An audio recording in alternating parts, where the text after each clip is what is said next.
Well, how do you do, buckaroos, and how the heck are you? I am Tom the Beer Whisperer. Who else would I be, man? I have the White River Table Rock Red, man. It's the first time this year that I've had it, and I picked it up, well, mostly because it was only $6.99 a six-pack, man. Because I like good beer, but I'm poor, man. Anyways, 6%, 30 IBUs, reading a little bit from their can here.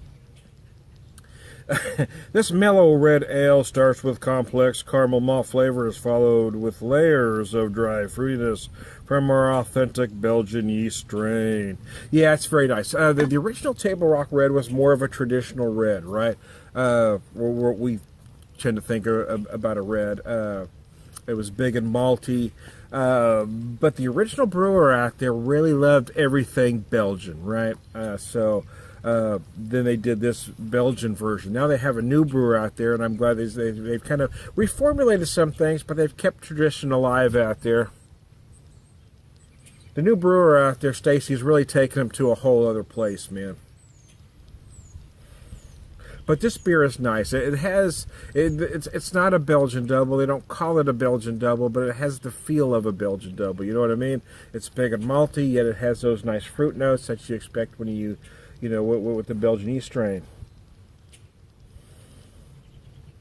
The nose is pleasantly malty, a little floral, a little fruity. Personally, I feel some raisin and some date on the nose.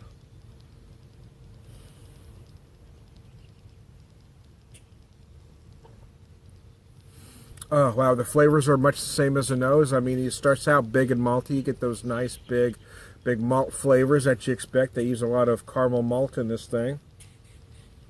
But then at the end, again, you get those fruit flavors that you expect with a Belgian yeast strain. That's why I say it kind of reminds me of a double, in spirit anyway. Because I'm kind of feeling notes of dark raisin. You might get some date and or fig. I'm kind of also feeling like a very dark overripe plum.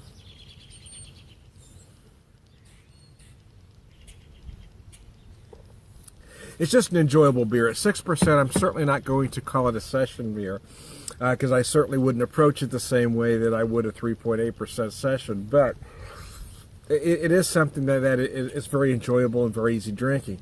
I would take a six-pack of this to a picnic or barbecue or even card game.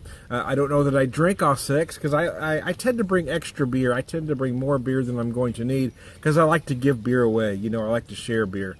That's kind of my thing. So, yeah, I mean, if I'm talking about 4 hours, if I'm going to be somewhere for 4 hours, yeah, you might be able to drink 5 or 6 of these. Sure, and why not over a 4-hour period? If I'm talking 2 hours, I would probably drink maybe 3, possibly 4 if I'm really feeling good about myself.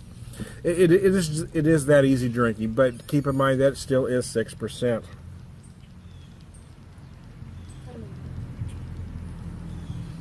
So anyway, there you go. I think my wife said my timer.